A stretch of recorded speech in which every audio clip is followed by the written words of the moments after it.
Didem tandaning dumadi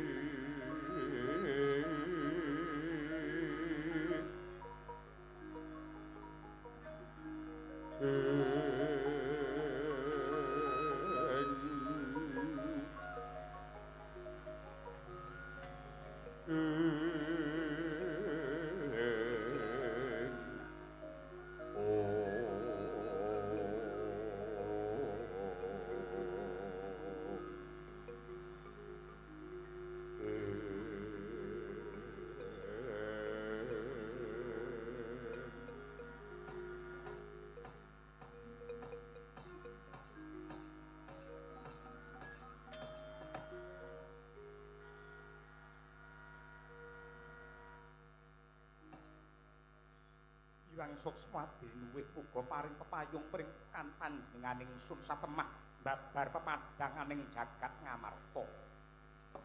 Kawula nuwun sewu Koko Prabu Mandura. Sarawuh paduka ndadosaken bombong girawaning manah kula.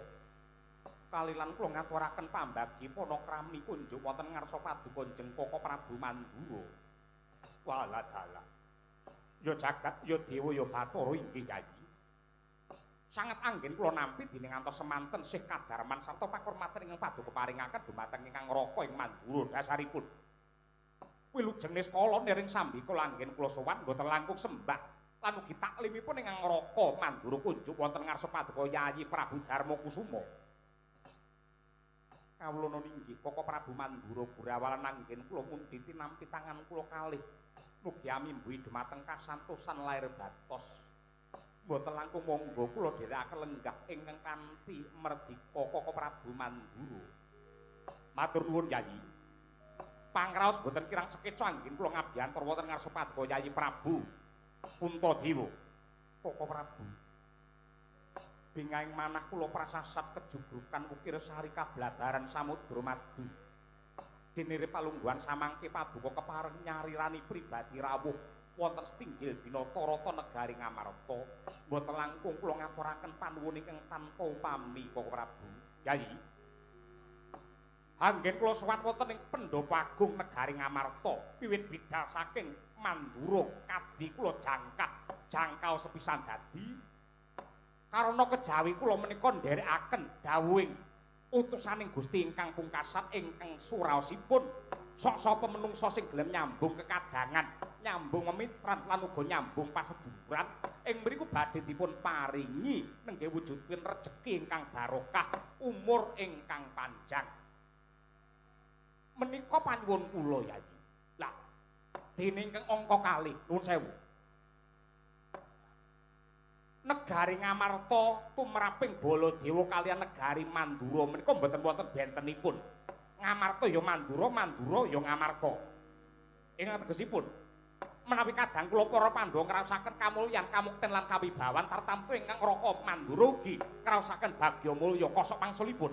Menawi Yayi Prabu Puntadewa sakadang Pandhawa ngraosaken prihatin lan susah tartamtu kemawon kula ugi badhe nderek bela sungkawa. Monggo menawi kula teliti kanthi permati kula itung ngantos genep marambah makaping-kaping negari Ngamarta menika tansah ketaman bencana bumi, lindhu prakempa banjir bandhang, malah ana udan salah mangsa angel dibedakake endi antane rendeng karo ketiga. Yen pancen ketiga kenapa kok isih ana udan, yen pancen rendeng kok panase ngentang-ngentang. Lah menika. Lah menggaing kula sebabipun menapa kok Ngamarta kawontenanipun kebak prihatos. Karana nuwun sewu, para Pandhawa mliginipun sumrambahipun para kawuling negari Ngamarta menika boten wangsul dumateng jati dirinipun, boten ngertos dumateng panembah jati ingkang sampun cetha pratela bilih menungsa menika anggadhahi kewajiban manembah kaliyan Gusti ingkang nyipta jagat kanthi cara nindakake perintah lan ngedohi cegah. Menawi kula tingali semunipun warga Ngamarta menika sami mengo kalian panembah jati malah padha ndewak-ndewakaken kalian gaman lan pusaka. Aja aku duwe keris iki, tangeh lamun aku bisa dadi wong sugih. Aja aku duwe tombak iki, tangeh lamun aku iso wong dadi dogdeng samaladeng. Aja aku duwe cundrik iki ora bakal bengi iki njur terang kaya mengkene iki.